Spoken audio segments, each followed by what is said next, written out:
जय हिंद प्यारे दोस्तों। मैं प्रकाश अवस्थी कानपुर वाला। प्यारे दोस्तों, आज पढ़ाएंगे सेट नंबर 36 आरआरबी एनटीपीसी का, जो कि 20/6/2025 शिफ्ट नंबर 1 है। पहला क्वेश्चन आपके सामने। यदि एक आयत की लंबाई 6 मीटर बढ़ा दी जाए, चौड़ाई 5 मीटर घटा दी जाए, तो इसका क्षेत्रफल 7 मीटर स्क्वायर बढ़ जाता है। ऐसा क्वेश्चन 2022 ग्रुप डी में आया हुआ था और यह अच्छा क्वेश्चन है। ध्यान देना, हमने आयत की लंबाई को L माना, चौड़ाई को B माना, और इस कंडीशन को यहां से यहां तक पढ़ेंगे तो लंबाई को 6 बढ़ा दिया जाए, चौड़ाई को 5 घटा दिया जाए, तो इसका क्षेत्रफल इतना बढ़ जाता है, यानी क्षेत्रफल तो इसका LB होगा, और कह रहा है 7 बढ़ जाता है। और यहां से अगर आप क्षेत्रफल को देखेंगे, यहां से इसका मल्टीप्लाई इसका क्षेत्रफल हो जाएगा। उम्मीद है मेरी बात क्लियर हो गई होगी। फिर से समझो, लंबाई को L, चौड़ाई को B माना है, लंबाई को 6 बढ़ाया है, चौड़ाई को 5 घटाया है, कह रहा जो क्षेत्रफल था उसमें 7 बढ़ गया। तो ये चीज अब इसको कैलकुलेट करके आप इक्वेशन बना लीजिए। इक्वेशन बना लीजिए। सर कैसे बनाएंगे? देखिए, बड़ा सिंपल सरल होता है। हमने इनटू कर दिया तो देखो बिल्कुल स्टेप बाय स्टेप कर लो। LB ऐसे, 6B ऐसे, माइनस का 5L ऐसे, 6 पंचे 30 ऐसे, और LB प्लस 7 ऐसे आ गया है। अब इसमें देखा जाए, ये LB से LB कैंसिल हुआ, तो यहां से हमें सुंदर सरल इक्वेशन दिख गई है। यहां लिख लेते हैं, फिर कैलकुलेट कर लेंगे। 6B minus 5L is equal to 37, right. अब सेकेंड कंडीशन की ओर बढ़ेंगे। फिर कहता है हमसे, यदि लंबाई में 6 घटा दिया जाए, चौड़ाई में 7 बढ़ा दिया जाए, यानी लंबाई में 6 घटाएंगे और चौड़ाई में 7 बढ़ाएंगे। ऐसा करने से क्षेत्रफल 31 मीटर स्क्वायर बढ़ जाता है। यानी पहले LB था और 31 इंक्रीज हो गया। इसको यही सॉल्व कर लो, इस बार इधर। तो यहां से LB ऐसे, माइनस का 6B ऐसे, 7 ऐसे, 42 माइनस का ऐसे आ जाएगा, और ये LB प्लस 31 हो जाएगा। ठीक है, इनके स्टेप गैप किए जा सकते हैं, या अभ्यास पे डिपेंड है। ठीक है, कि आप कलम कैसे चला रहे हो। जैसा लिखा है वैसा ले आओ। यहां से माइनस का 6B प्राप्त हुआ, प्लस का 7L प्राप्त हुआ, और ये डेटा यहां जाके आप जोड़ दोगे तो 4 3 7 73 हो जाएगा। अब दो इक्वेशन, दो वेरिएबल आपको कैलकुलेट करने, इसको ऐड करोगे, यहां से 2L आ जाएगा, ऐड करने पे 2L, तो यहां पर आपको ऐड करना होगा, 110 आ गया। तो L का मान 55 हमें प्राप्त हो गया। और ये 55 उठा के किसी में भी रख दो। मालूम चला हमने पहले में रख दिया, तो अब जगह तो उधर नहीं है, तो इधर निकाल दे रहे। ठीक है, तो 55 जब रख दोगे तो 6B ऐसे, 55 में 5 का गुणा करेंगे तो 5 का 25, फिर 25 2 27 बराबर 37 का, यानी 6B बराबर 7 5 12 हासिल 1 गया, 27 3 30 और 1 31 ऐसे आ गया। तो B का मान क्या आ जाएगा? 52 आ जाएगा।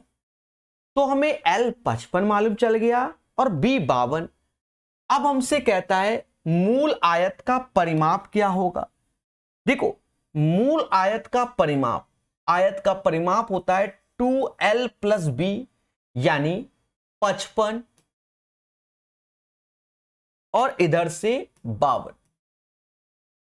देखो, एक तो ये क्लियर था कि ये 2 का मल्टीपल है, तो कई जगह हमें जब ग्रुप डी वाले लगाए थे तो बहुत आसान हो गए थे कि हमें ये पूरी कैलकुलेशन करने से बच गए थे। क्यों? क्योंकि 2 का मल्टीपल था, तो ये ऑड वाले तो होने ही नहीं थे। अब ये इवन वाले।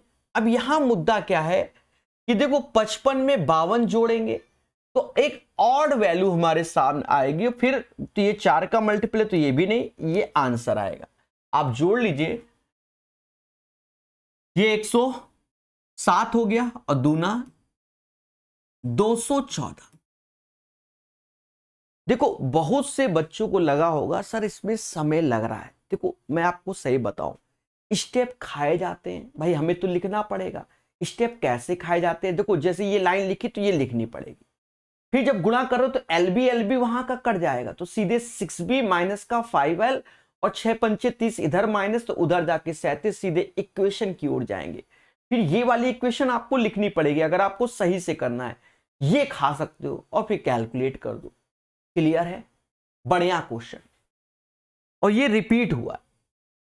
अब जैसे यहां कह रहा है यदि a प्लस बी 46 है, a माइनस बी का होल स्क्वायर 612, तो a और b के गुणनफल का मान ज्ञात कीजिए।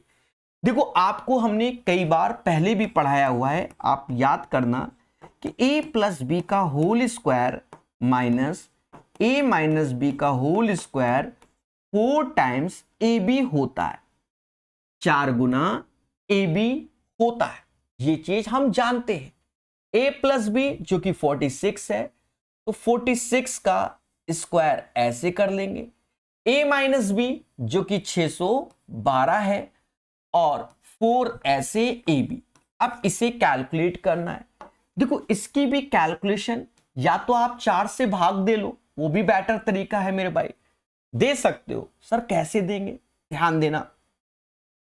जब 4 से भाग दोगे तो ये एक तरीके से 23 गुणे 2 का स्क्वायर, 4 इसका चला गया, 23 का स्क्वायर कितना होता है 529, माइनस इसको भाग दे दो तो ये 150 153 आ गया, बराबर ए बी की। अब कैलकुलेशन देखो, 9 में से 3 गया 6, 376 आंसर।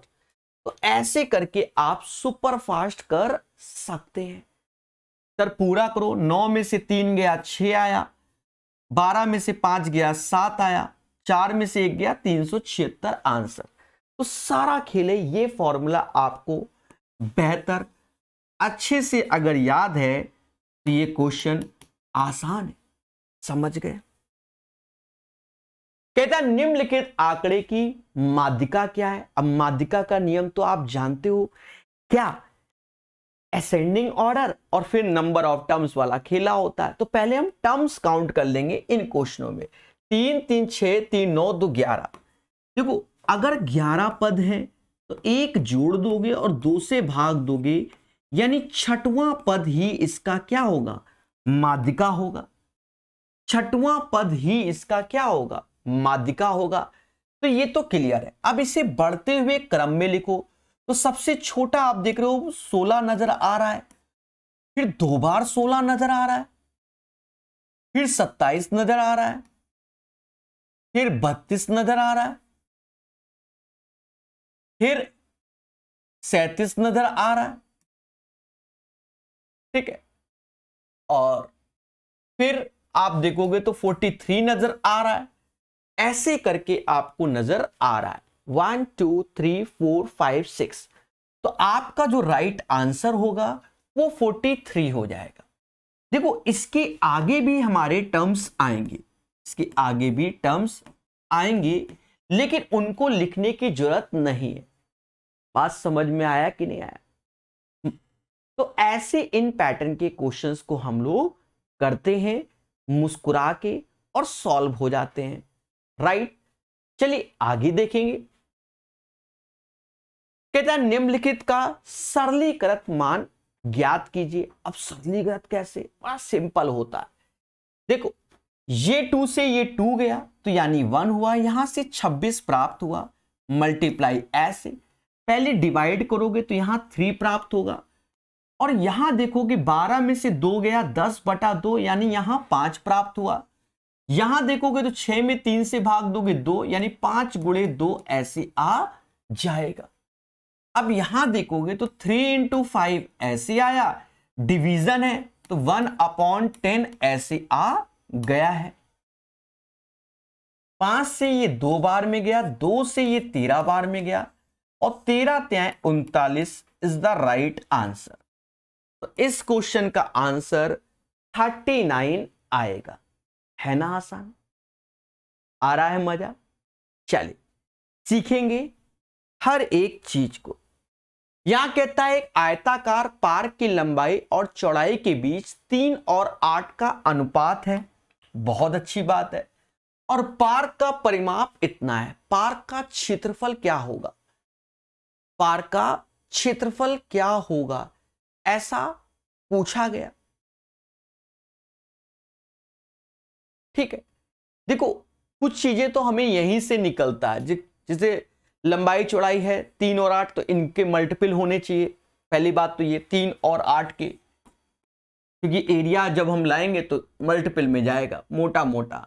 तो ये तो ऑड है, ये ऑड है, होगा नहीं।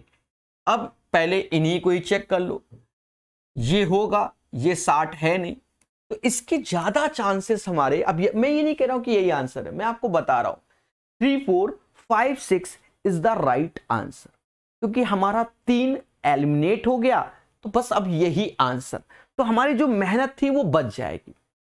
99% ये सही रहता है। अब 1% क्या है, कोई कायदे का टीचर क्वेश्चन बना रहा हो, कि बेटा तुम बहुत शॉर्टकट मारते हो, अब तुमको डसने वाले लॉजिक देंगे हम, ऐसा डेटा सेट कर दो।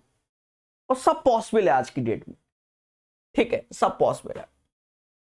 अब परिमाप के बारे में, तो पहली भुजा 3x है, दूसरी 8x है, तो 2 ऐसे लिखा और 8, 3, 11x ऐसे हो गया। ये हमारा क्या हो गया, परिमाप हो गया। और ये जो डेटा है ये 264 के बराबर है। अब आप देखोगे इस 22 से ये जाएगा कितनी बार में, तो ये 12 बार में चला गया। अब हमसे क्षेत्रफल कहता है, तो पहली भुजा जो हमारी हो जाएगी वो 3 × 12 हो जाएगी, और दूसरी जो हो जाएगी वो 8 × 12 हो जाएगी। फिर भी हम जब कैलकुलेट करेंगे, तुम पूरी कैलकुलेशन मत करो, यूनिट देख लो मेरे भाई। यहां से 6, 8 × 48, 8 और 8 दूनी 16, यानी यूनिट प्लेस पे 6 आएगा, वही आंसर है।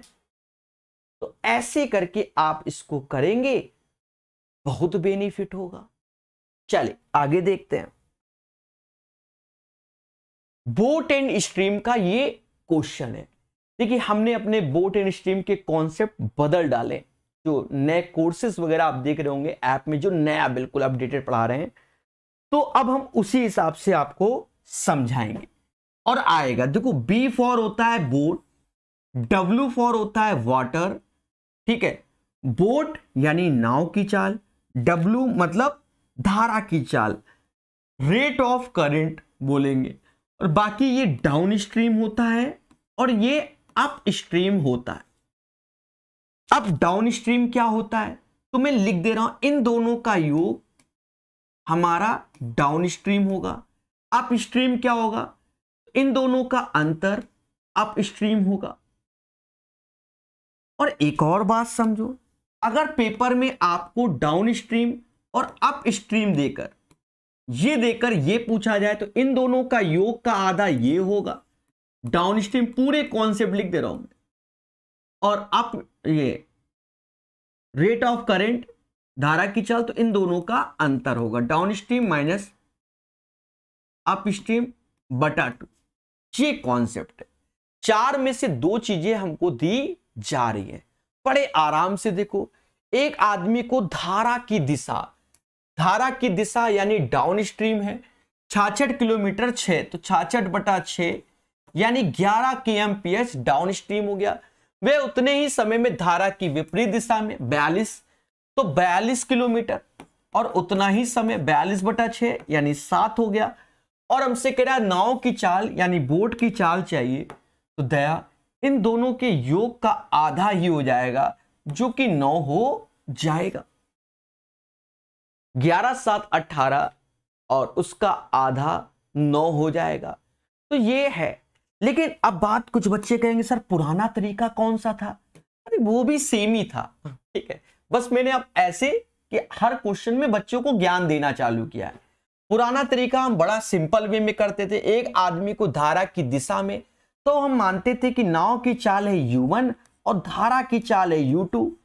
और जब आप डाउन स्ट्रीम जाओगे, तो डाउन स्ट्रीम तो 66 बटा 6 यानी 11 ऐसे आ जाएगा। अप स्ट्रीम में तो U1 माइनस U2 42 किलोमीटर 6 घंटे में यानी 7। धारा की चाल यानी U1 चाहिए, तो 2U1 बराबर 18, तो U1 बराबर 9। तो जो आपको समझ में आ जाए आप वैसे कर सकते हैं। कहता है हमसे क्रमशः P सेंटीमीटर Q सेंटीमीटर भुजाओं वाले दो वर्गों के क्षेत्रफल का योग 317 है और उनके परिमाप इतने हैं, गुणनफल ज्ञात कीजिए। अब देखो ये सब बेसिक क्वेश्चन होते हैं। वर्ग का क्षेत्रफल क्या होता है? भुजा का स्क्वायर यानी P स्क्वायर यानी Q स्क्वायर, जो कि 317 है, 317 है।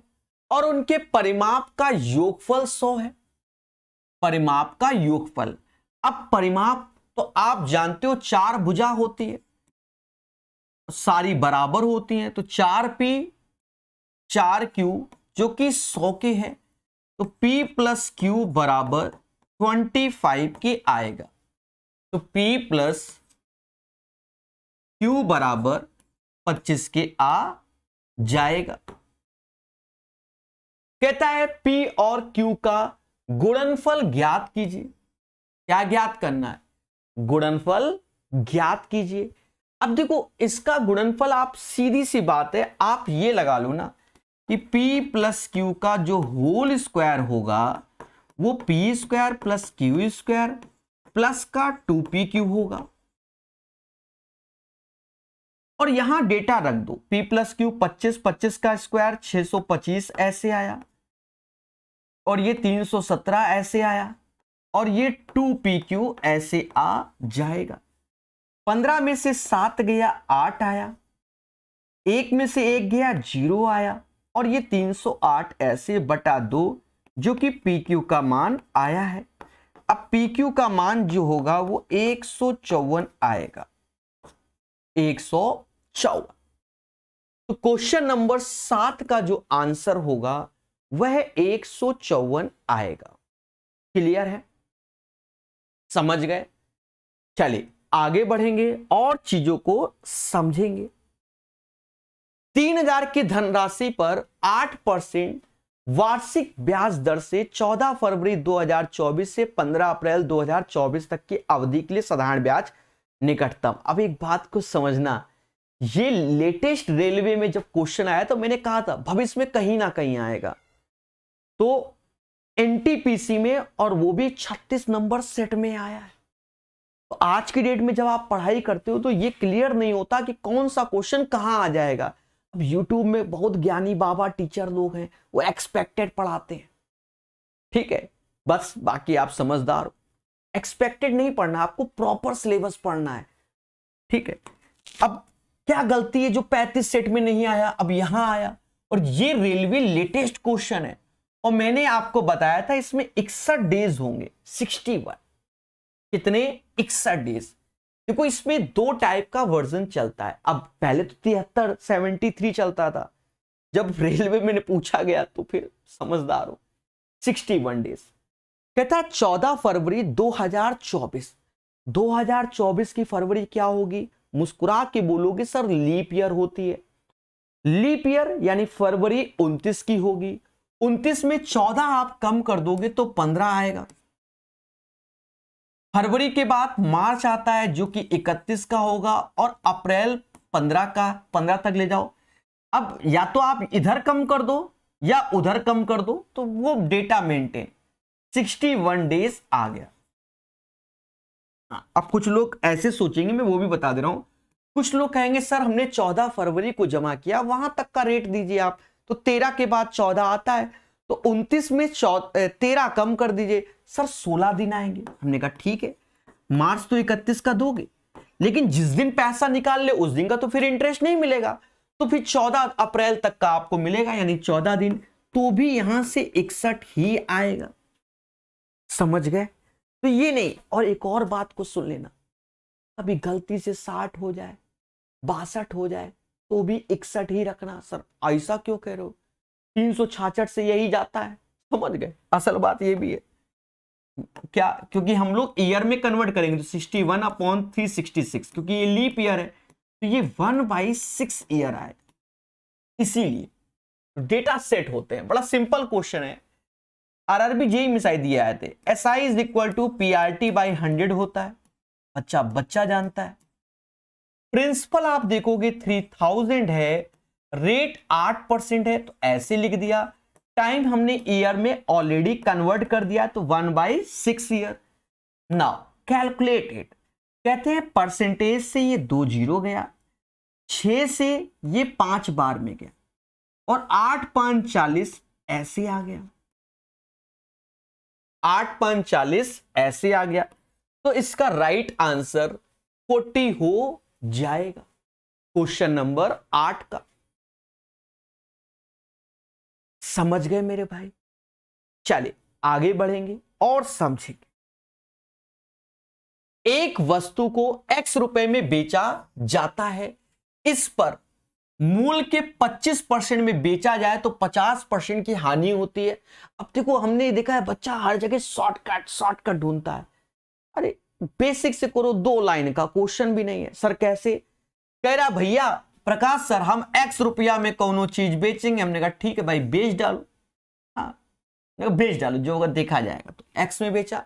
यदि इसे इस मूल के 25% में बेचा जाए, यानी x की जगह वो कह रहा भैया हम x/4, क्योंकि 25% तो ये होगा, x की जगह x/4 में बेचवा रहा है। ये भी आरआरबी जेई में क्वेश्चन आया था इसी पैटर्न पे।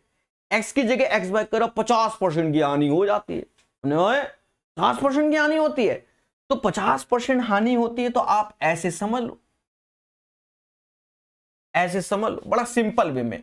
यानी ये चीज 50% हानि, तो हर चीज अपने आप में 100% होती है। यानी जो सीपी होगा वो अपने आप में 100%, पहले समझना। और 50% हानि, तो इट मींस ये 50% की ही वैल्यू हुई, क्योंकि 100% की चीज अगर 50% में बेचेंगे तो 50% की हानि होती है। हम मोटा मोटा दिमाग लगाते हैं, तो ये तो 100% का मान क्या हो जाएगा? x/2 हो जाएगा। आपने कहा बिल्कुल सही बात है सर, आप तो समझदार निकल गए।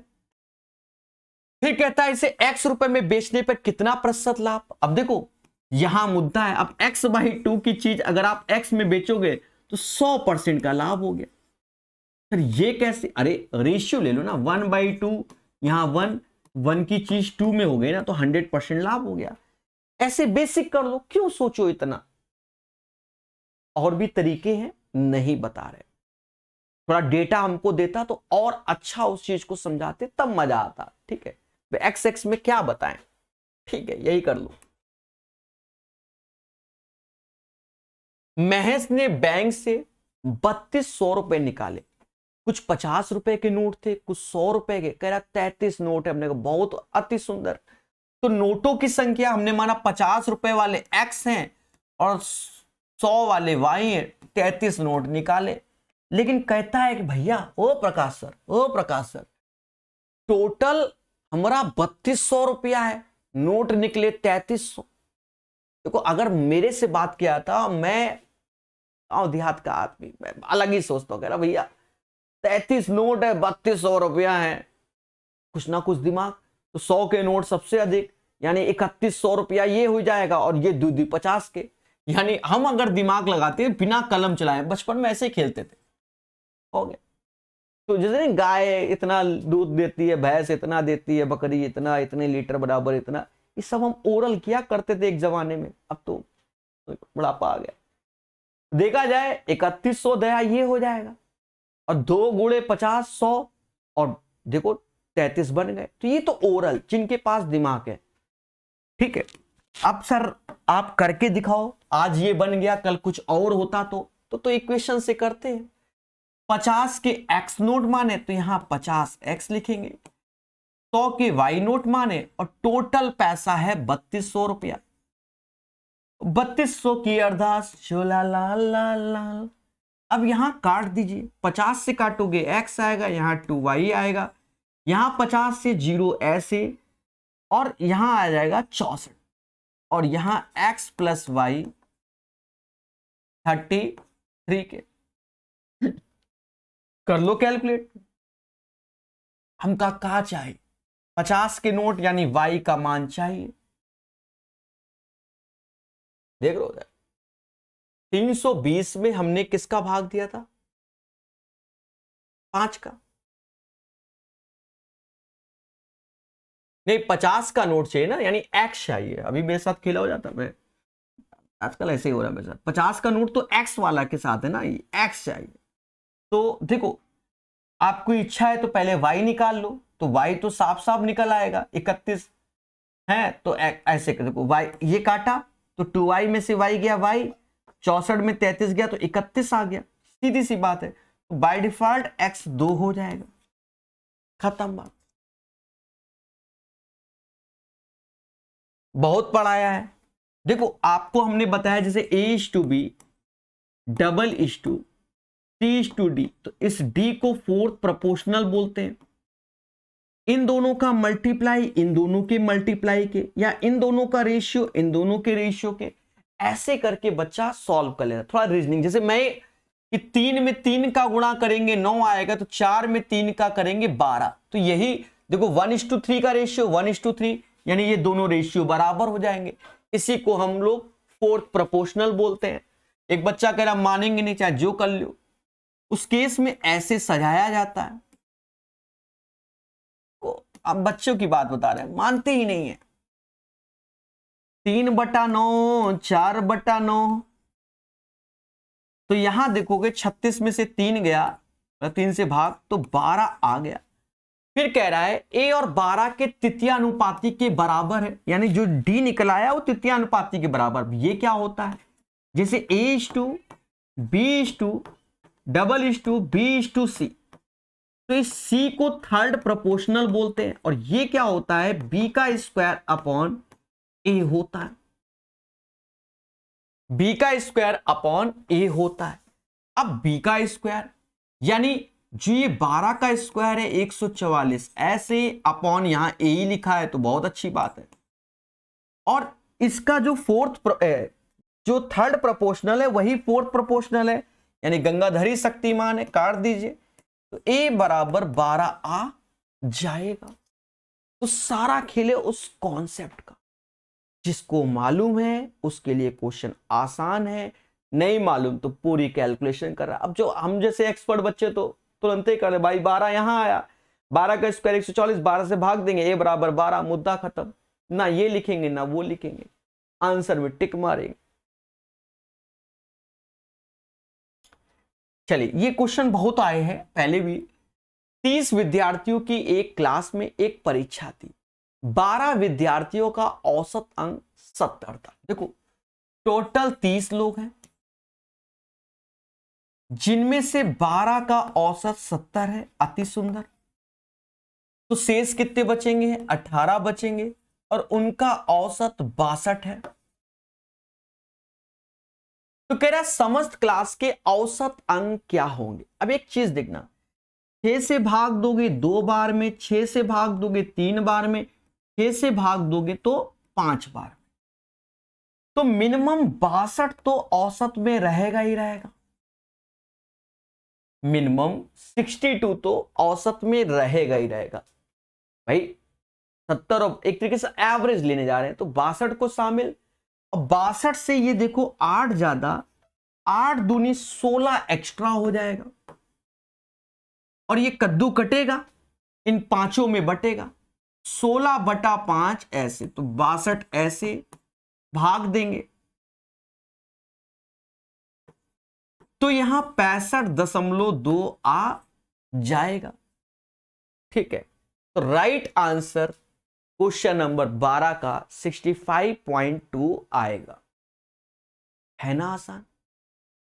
चलिए आगे देखेंगे। कहता है विभाजन विधि द्वारा दो संख्याओं का एचसीएफ ज्ञात करें, भागफल क्रमशः इतना है, अंतिम भाजक इतना है, दोनों का एलसीएम क्या होगा। देखो एक चीज समझो, है तो ये 5 स्टार की रेटिंग का क्वेश्चन, लेकिन इस क्वेश्चन में आपको एक चीज मालूम चलेगा, जो ये अंतिम भाजक है ना, ये हमारे एलसीएम का पार्ट बाय डिफॉल्ट रहेगा। एलसीएम का पार्ट बाय डिफॉल्ट रहेगा। सर क्यों, ऐसी क्यों बात कर दी?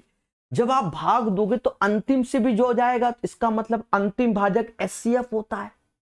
बोलो बोलो। और एचसीएफ होता है तो एलसीएम के अंदर एचसीएफ ऑलरेडी इंक्लूड होता है, एलसीएम के अंदर ऑलरेडी एचसीएफ इंक्लूड होता है, ये याद रखना मेरे भाई। अंतिम भाजक 29 है तो एलसीएम में आंसर। अब देखो कई तरीके हैं, पहला तरीका मैं आपको बता रहा हूं कि आप ऐसे कर लीजिए। तो यहां एक मुद्दा आएगा सर 29 से डिविजिबिलिटी, तो हाल ही में मैंने कई सारे शॉर्ट्स भी बनाए थे इस पे। 29 से डिविजिबिलिटी चाहे तो आप 19 पे समझो, 29 पे समझो, 39 पे समझो, सबके नियम ऐसे, पर ऐसा पैटर्न 19 39 19 29 39 49 59 69 79 ऐसे करके। तो इसके नियरेस्ट हमारा ये 20 बन जाएगा, ये 30 बन जाएगा, 40 बन जाएगा, और इसमें सम कर दोगे तो ये 2 हो जाएगा, ये 3 और ये 4। अब एक चीज समझना, देखो नियम इसमें बच्चा भूल जाता है, कब प्लस करना है कब माइनस करना है, पहले वही समझा दे रहे। आप 19 से 20 ला रहे हो तो जोड़ के ला रहे हो, जोड़ के ला रहे हो, जोड़ के ला रहे हो, तो यहां जो कांड करेंगे हम लोग वो जोड़ कर ही करेंगे। अब हमसे 29 की डिविजिबिलिटी हमें चेक करनी है, याद रहे। अब यहां एक मुद्दा रहेगा मेरे भाई, मुद्दा बस यही रहेगा कि हमें सब चेक करने पड़ेंगे। 2 हो गए तो फिर तो प्रोसेस से जाना पड़ेगा। अब कोई आपको टीचर बैकअप में बता दे वो बात की बात है, चलो कोई नहीं, कम से कम 29 की डिविजिबिलिटी तो सीख रहे हैं। देखो यहां डेटा है 22475, तो नियम समझना, लास्ट डिजिट जैसे ये यूनिट प्लेस की है, अब 29 से तो 3 का गुणा होगा, 5 3 15, इसमें जोड़ोगे 7 5 12, 4 1 5 और 1 6, इतना आ गया। फिर इसमें 3 का ही गुणा करोगे तो 6 ऐसे आ जाएगा, 232। फिर इसमें 3 का गुणा करोगे तो 3 दूना 6, 29। लो ये 29 ही बन गया, यानी 100% ए तो हमारा 29 का डिविजिबिलिटी में है। ठीक है, बाकी लिखेंगे, रफ कर देंगे, यानी ये सॉल्यूशन रखेंगे, ए है। पर एक चीज समझो, अगर दूसरा निकल आया, तीसरा निकल आया तो कौन जिम्मेदार? अच्छा 0 को तो भूल ही जाओ, 2248, यहां पर फिर से 3 का गुणा करो, 8 त्रिका 24, ये 248 हो गया, और 8 चौक 32, तो ये 29 का डिविजिबिलिटी नहीं है। ऐसे ही 2247, इसका भी 0 भूल जाओ, 7 3 21, ऐसे जोड़ो, और यहां 5 3 15, ये भी नहीं है। ठीक है, ये मैं रफ कर रहा हूं, लाइव देखिए आप लोग। फिर 22476, 6 18, ऐसे 8 7 15, 4 1 5 और 1 6, देखो 6, हाँ 6, 5 3 15,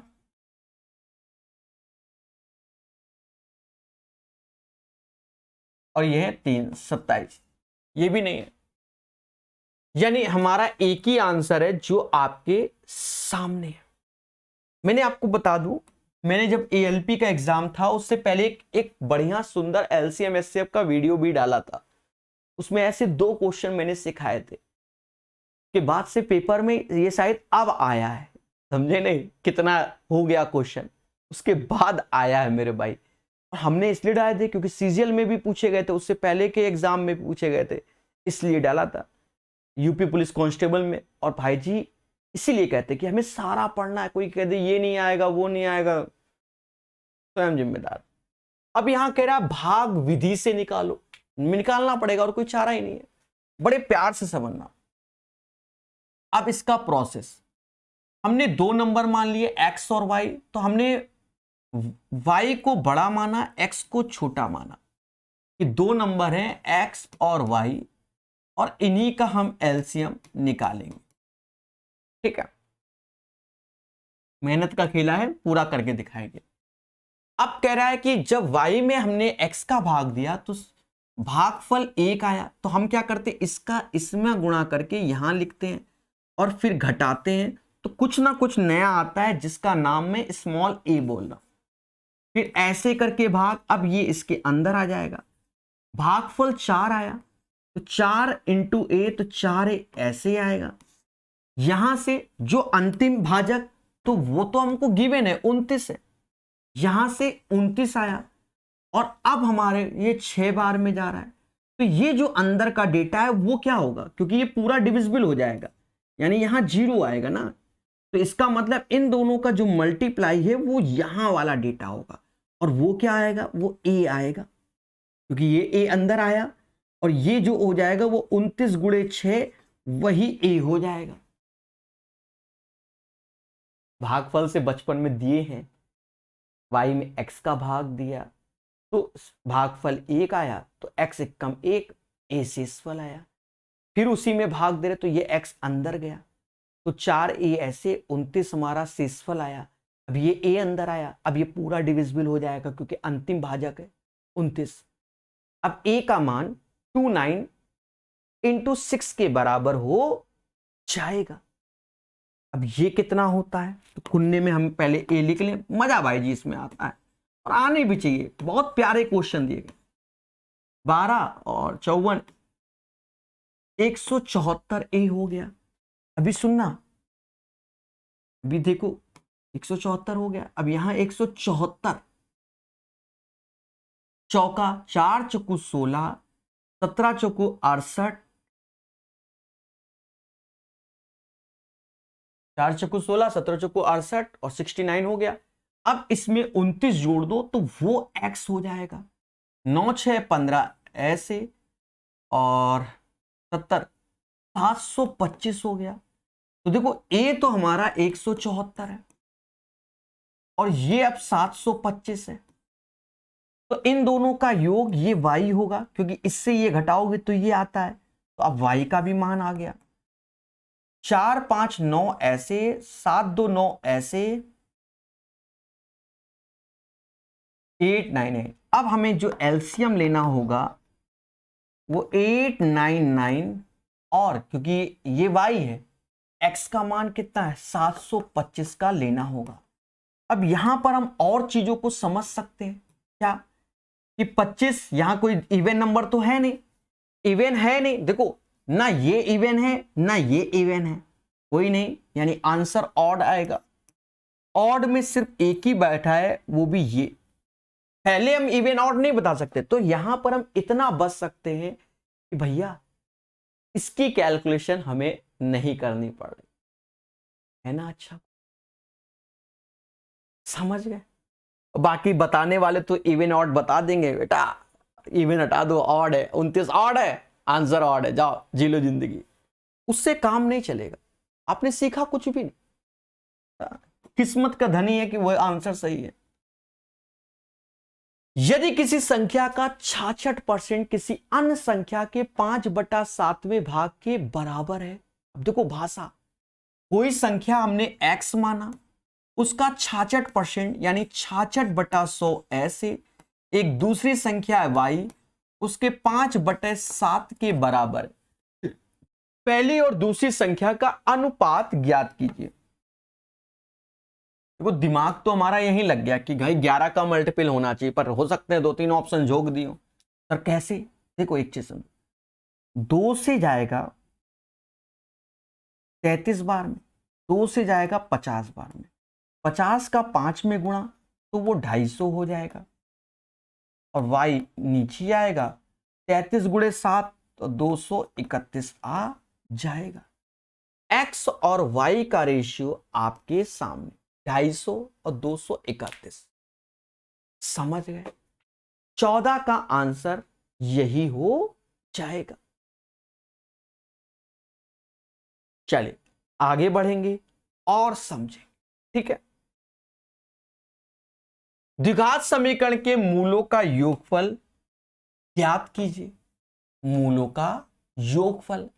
अब देखो ये सब तो आसान क्वेश्चन है, पहले तो आप साथी से भाग दो, तो वैसे मैं आपको सजेस्ट करूंगा मत देना भाग।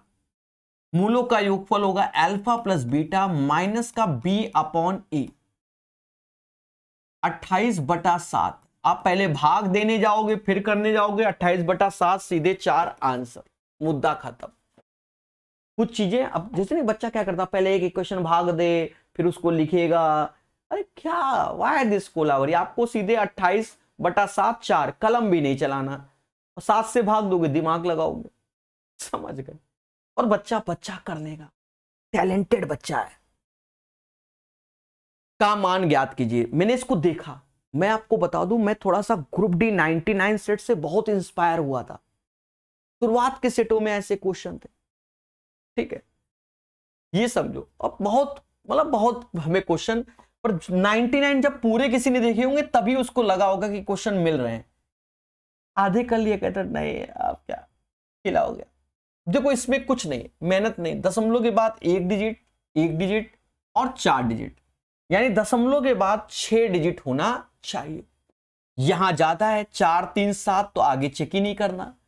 यहां 3 3 6 ये हो सकता है, यहां 4 2 6 2 8 नहीं हो सकता, 2 3 4 नहीं हो सकता, क्योंकि समझदार है। B is the right answer. ये ऐसे टिक लगते हैं। एक इलेक्ट्रॉनिक पंप एक टैंक को 6 घंटे में भर सकता है, यानी A can fill a tank in 6 hours. कह रहा है टैंक में रिसाव के कारण टैंक को भरने में 7 सही 1/3 घंटे लगते हैं। रिसाव के कारण, यानी ए के साथ अब बी भी है, लेकिन बी खाली करने वाला है, बी भरने वाला नहीं है मेरे दोस्त। क्या है? खाली करने वाला। 7 से 1/3, तो 7 × 21 1 22, 22/3 ऐसे हो जाएगा। बोलो हां। इसका एलसीएम लोगे तो 66 ले लो, 66 6 से जाएगा 11 बार में, 22 से ये 3 3 त्रिका 9, यानी ए बी मिलकर 9 लड्डू बनाते हैं, ए 11 बनाते हैं, ए 11 बनाते हैं, टोटल 9 बन रहे हैं। इसके 2 लड्डू कम कर दो, 2 लड्डू कम कर दीजिए। यदि इस अवधि के दौरान किसी अन्य बिंदु से पानी टैंक में ना आता है ना ही बाहर जाता है, तो इस रिसाव से पूरा टैंक कितने समय में खाली हो जाएगा? समझ गए ना?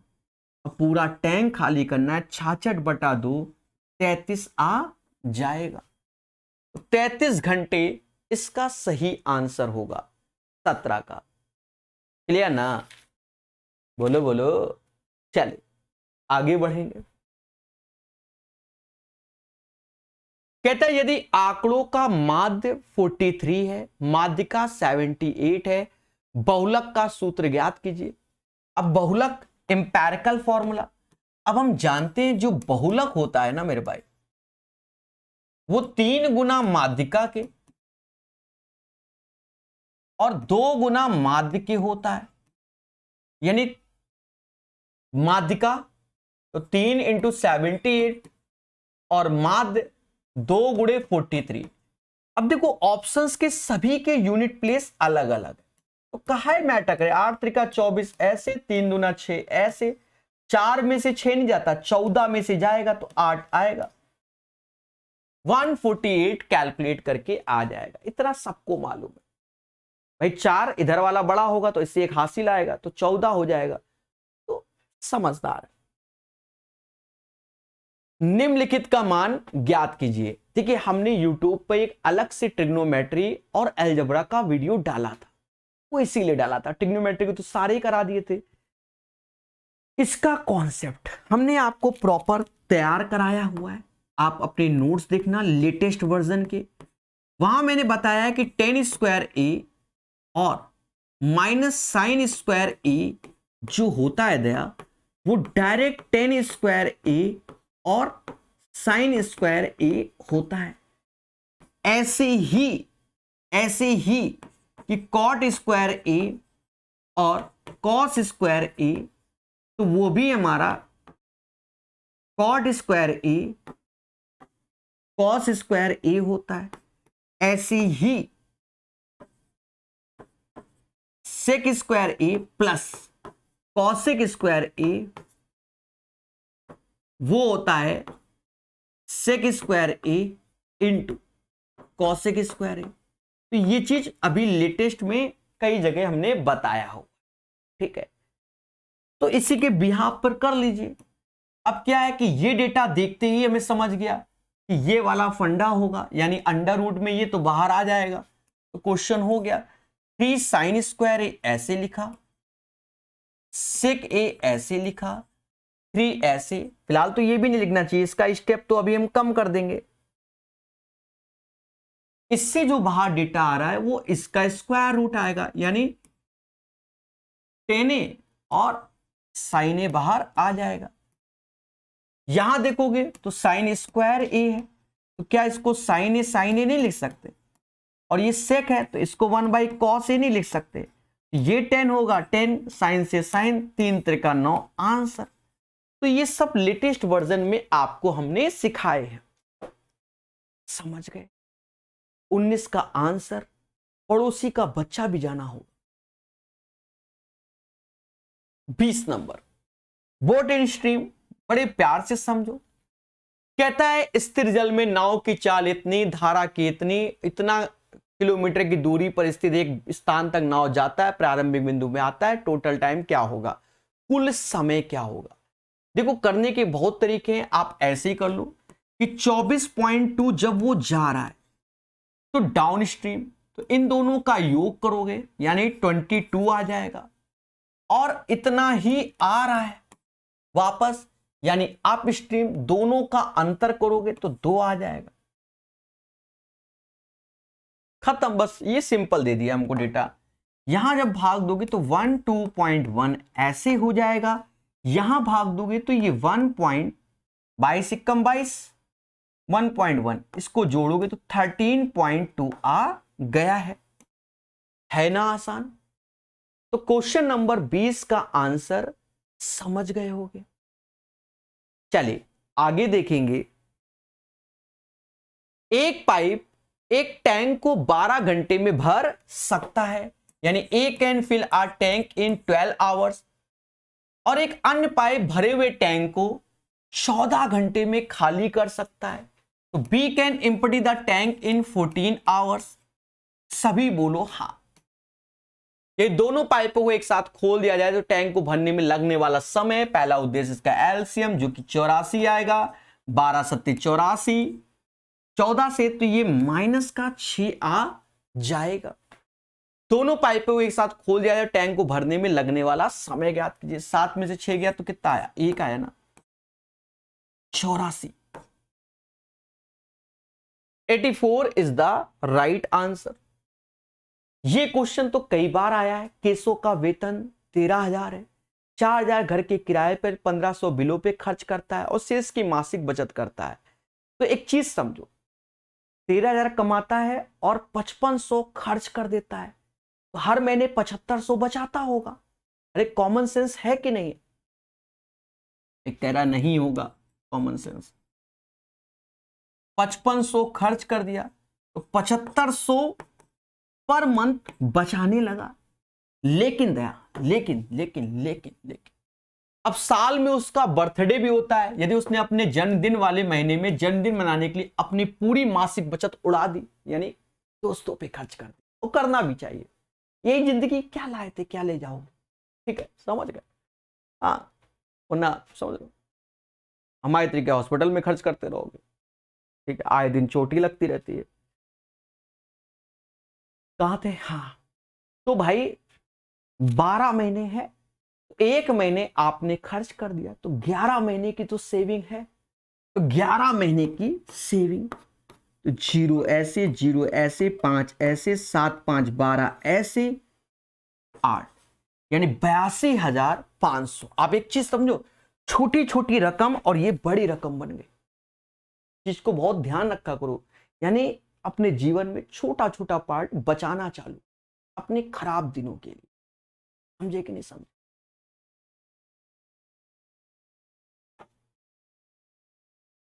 कह रहा 30 पुस्तकों का विक्रय मूल्य 36 के क्रय मूल्य। ये पता नहीं क्यों पूछ देता है, सब जगह मिलता है, बड़ा फर्जी है। ये इसके सामने फिर भी हम ऐसे लिखते हैं कि 30 का सेलिंग प्राइस 36 के कॉस्ट प्राइस के बराबर, यानी हम सीपी अपॉन एसपी ऐसे लिख सकते हैं। सीपी के सामने 30, एसपी के सामने 36, तो 6 से भाग दो, ये 5 बार में और ये 6 बार। हानि अथवा लाभ प्रतिशत, तो 5 की चीज अगर 6 में बेचते हो तो 1/5 गुणे 100, यानी 20% का आपको क्या होगा, लाभ होगा, हानि नहीं। क्योंकि 5 की चीज आप 6 पे बेच रहे हो तो मेरे देवताओं लाभ होगा। समझ गए? कोई दिक्कत? चलिए आगे बढ़ेंगे और समझेंगे। 40 का 60%, 15 के 1/5 से कितना दे? अब ये तो फर्जी क्वेश्चन है। 40 का 60%, तो परसेंटेज 2 जीरो की बली मांग लेगा, तो ये 24 हो गया। और 15 में 5 से भाग दोगे तो 3 आएगा, 21 आंसर। 25,300 के कुल लाभ को पी क्यू आर के बीच इस प्रकार वितरित किया जाता है। पी और क्यू का रेशियो इतना, क्यू और आर का इतना, लाभ क्या होगा? देखो एक चीज समझो, पी क्यू आर ऐसे लिख दिया। यहां पर देखा जाए पी और क्यू का रेशियो 9:7 हो गया, क्यू और आर का क्या हो गया, 3:12 हो गया। और अब इसे कैलकुलेट कर लेंगे। 9 त्रिका 27 ऐसे आएगा, 7 त्रिका 21 ऐसे आएगा, और 12 सत्ते 84 ऐसे आ जाएगा। 27, 21, 84 कह रहा लाभ में आर का हिस्सा क्या होगा? लाभ में आर का हिस्सा क्या होगा? आर का हिस्सा, तो find the share of, find R share in the profit, तो ये निकालना पड़ेगा। वैसे तो मुझे 84 दिख रहा है, 4 का मल्टीपल, तो हम इतना तो कह सकते हैं कि ये 50-50 वाले नहीं आ सकते। पर आजकल एक नया ट्रेंड चल रहा है। हाँ, अब ट्रेंड क्या है, डेटा ही नहीं कटता है। समझे नहीं? अब समझ रहे होगे, मैंने बहुत सेट लगाए, 7 1 8 8 4 12 हासिल 1, 7 1 8 8 4 12, 8 2 10 2 12 1 13, 132 आ गया। क्या मैं सही जोड़ पा रहा हूं? देखो पहली बात तो ये डेटा कट रहा है, तो इसको और छोटा कर लो, कर दो छोटा। ये 3 से जाएगा, ये 9 आ जाएगा,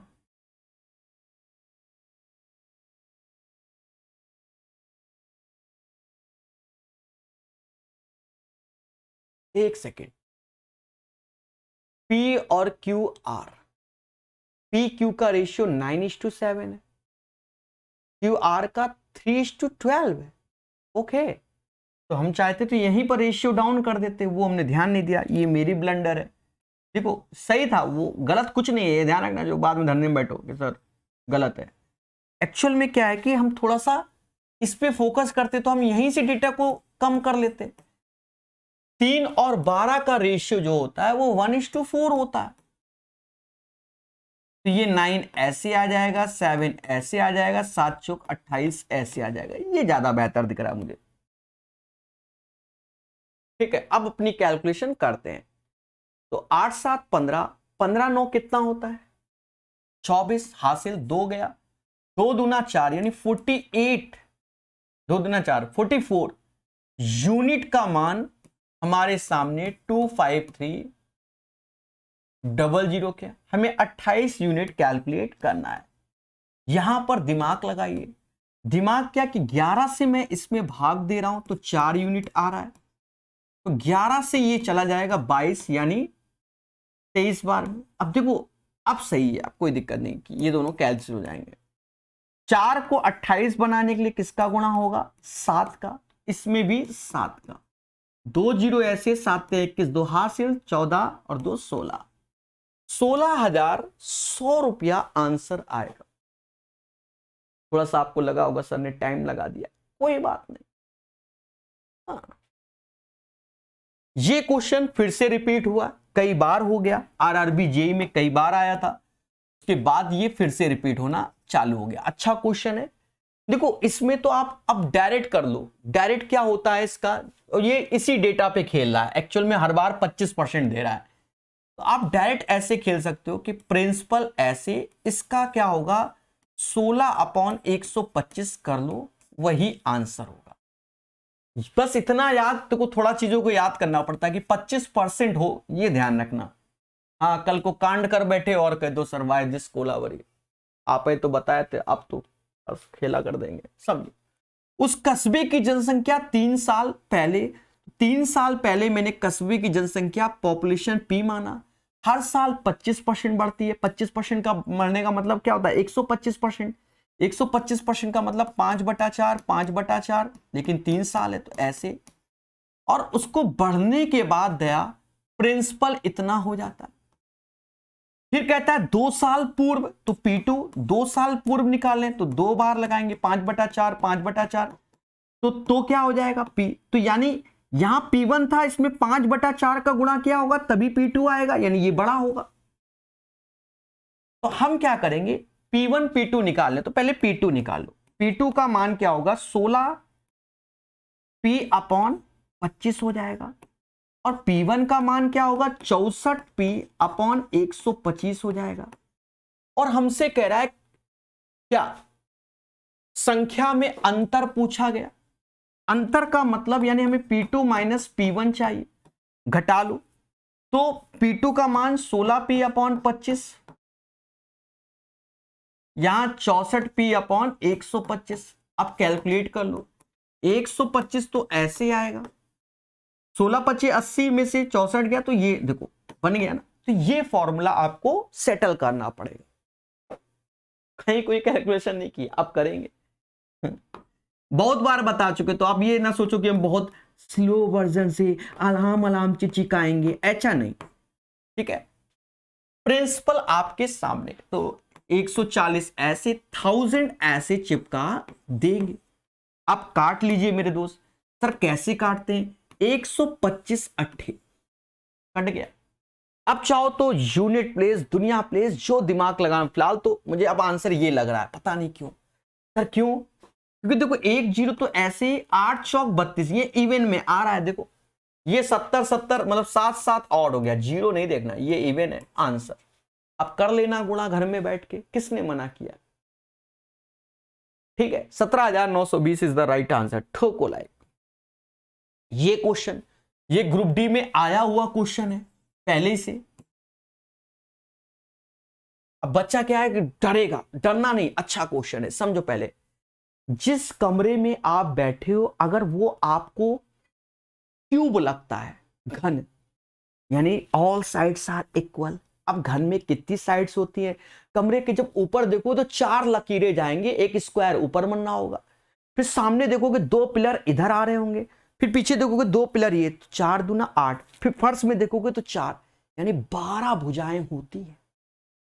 घन का कोर मतलब 12 साइड होती हैं। एक घन के कोर की लंबाई का योगफल, तो 12A ऐसे, क्योंकि सारी साइड्स इक्वल। और उस घनाभ के कोरों की लंबाई, तो घनाभ में भी 12 होंगी, लेकिन 4 ऊंचाई, जैसे घर में बैठे हो जहां, तो 2 पिलर इधर 2 पिलर इधर, ऊपर देखोगे तो 4 4 नीचे, तो 4 त्याएं 12। तो ये LBH जो दिया गया है यहां 4 ऐसे, जैसे ये डेटा है ना 4 3 1, तो इसको 4x बोल लो, इसको 3x बोल लो, और इसे x बोल लो, ठीक है। 3 भुजा ये, और इनमें 4 का गुणा करेंगे तो 12 हो जाएगा। तो वो 8 चौक 32 x के बराबर। यहां तक हमें कोई तकलीफ नहीं। फिर कहता है यदि घन का आयतन, तो घन की भुजा a माना है, तो आयतन a क्यूब जो कि 512, यानी a बराबर 8। तो कह रहा घनाभ का आयतन, देखो एक्सपर्ट चॉइस की ओर जाओ तो घनाभ के आयतन में 4 त्याएं 12, यानी 4 12 का गुणनफल होगा, यानी ये नहीं ये नहीं ये भी नहीं, ये आंसर। एक्सपर्ट चॉइस ये कहेगा कि आप कैलकुलेशन ही ना करो भाई, घनाभ का आयतन तो 4 3 1 पे डिपेंड करेगा, इनका गुणा तो यानी 12 का मल्टीपल तो 100% श्योरिटी हो जाएगी। अरे बोलो मेरे देवताओं, तो 12 का गुणा, तो ये तो ऑड है, ये ऑड, ये 340 3 से जाता नहीं, खत्म बात, ये आंसर। समझ गए। फिर भी आत्मा नहीं माने तो इसको यहां रखो, 12 गुणे 8 ऐसे, 32x ऐसे, 8 से ये 4 बार, x बराबर 3। जब x 3 आया तो पहली भुजा 4 त्याएं 12, दूसरी 3 त्रिका 9, और वो 3, 12 नवियां 108 गुणे 3 यानी 324 हो जाए। आगे बढ़ेंगे। कहता है हमसे क्या, एक व्यापारी ने 56,000 में एक वाटर कूलर खरीदा और इसके अंकित मूल्य पे 81% छूट दिया, फिर भी 71% का लाभ हुआ। वाटर कूलर का अंकित मूल्य क्या है? बच्चा घबराया, कैसे? अरे कुछ नहीं, देखो आप जानते हो कि सीपी और एमपी की बात हो रही। सीपी क्या होता है? 100 माइनस डिस्काउंट, और एमपी क्या होता है? 100 प्लस प्रॉफिट। ये बात सभी जानते हैं। जब जानते हो तो रखो भाई। 81% की छूट दे रहे हो तो 100 में 81 गया तो 19 आ गया, और कह रहा है 71 तो ये 171, यानी एक की चीज 9 में चिपकाई जा रही है। और ऐसा होता है। वाटर कूलर का एमआरपी क्या है भाई? ये एक यानी 56,000 की चीज, और यहां क्या कह रहे हैं? 56,000 गुणे 9। और एक चीज समझो, महंगी चीजों में ही काटा जाता है इंसान का, ये समझो। और कैसे? आपको प्राइस ही नहीं मालूम। मैं आपको कहीं ना ले जाऊं। जो ये डिजिटल बोर्ड है, इसके जो जिसे पढ़ा रहा हूं, इसके प्राइस अलग अलग आते हैं। कोई 1 लाख में बेचता है, कोई 1.5 लाख में बेचता है, कोई 2 लाख में। जैसा मुर्गा फंस जाए, असल बात ये है। ठीक है, समझ गए? क्योंकि हमें तो एक्चुअल इसका प्राइस मालूम ही नहीं, और काम कुछ नहीं है इसमें, बस बोर्ड है, चल रहा है, टच स्क्रीन है, ये चीजें होती है। कौन सा पार्ट कहां का चिपका दू। अब वैसे तो 9 का मल्टीपल ढूंढो, कहा है ढूंढो, इतने में तो गुणा कर लेंगे। 54, 5 हासिल, 45 और 5 कितना होता है? 50। हाँ, अभी 9 का गुणनफल करते हो तो आप समझ रहे हो, सब चेक करते हो, उससे पहले गुणा हो गया। तो आपके सामने 5,04,000 की ये चीज चिपका दी गई है। समझ गए? 4 व्यक्तियों की औसत आयु 52 वर्ष है। दूसरे समूह में 6 लोगों की औसत 58 है। जब दोनों समूह को मिला दिया जाए तो सभी का कितना? देखो, जब 4 का कह रहा है कि प्रभु 52 है, हमने कहा बहुत अच्छी बात है, और 6 लोगों का कह रहा है 58 है, तो देखा ये जाए कि हम जब कैलकुलेशन करें तो ऊपर वैसे तो काटा जाएगा, जरूरत ही नहीं, मिनिमम 52 तो होगा ही होगा। 52 से 6 ज्यादा, और 1 का 6 तो 6 36 ज्यादा। अब कद्दू कटेगा, इन दोनों में बटेगा, 4 6 10 से भाग, यानी 52 ऐसे, 3.6 ऐसे, तो 55.6 आंसर। क्लियर? अब ये भाषा का क्वेश्चन आ गया। अब ये कैसे करें? स्टेटमेंट पढ़ने पड़ेंगे तभी होगा। जब एक त्रियक छेदी रेखा दो रेखाओं को इस प्रकार काटती है कि संगत कोणों का युग्म बराबर हो। ये किसने कह दिया? अच्छा, कॉरस्पॉन्डिंग है तो रेखाएं समांतर होती हैं। क्या कह रहा है? जब एक त्रियक छेदी रेखा दो रेखाओं को इस प्रकार काटती है कि संगत कोणों का युग्म बराबर, तो ये समांतर रेखाएं होंगी।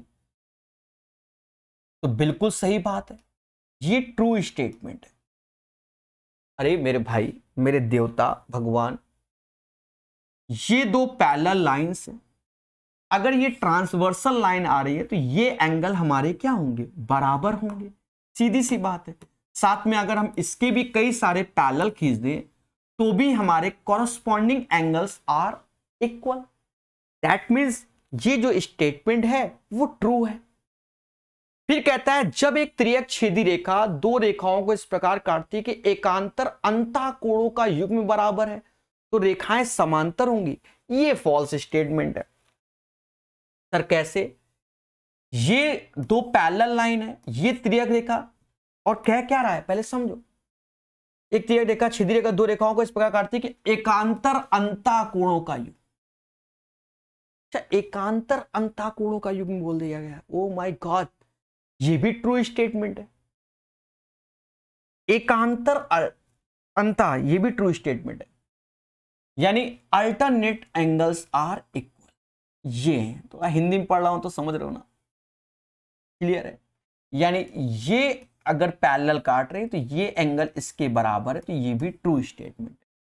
हाल्स बोल दिया था, अभी मेरे साथ 10 लेता मुझे वैसे भी नहीं मालूम कि आंसर क्या होगा। जब एक त्रियक छेदी रेखा दो रेखाओं को इस प्रकार काटती कि त्रियक छेदी रेखा के एक ही ओर स्थित अंतःकोणों का युग्म पूरक नहीं संपूरक होता है। ओह माय गॉड, यही फाल्स है। और कैसे? अरे मेरे देवता, ये तो इन दोनों का योग हमेशा 180 डिग्री होता है। पकड़ लिया मैंने, पकड़ लिया। पूरक नहीं संपूरक होता है। यही आंसर ओनली सी स्टेटमेंट रॉन्ग है।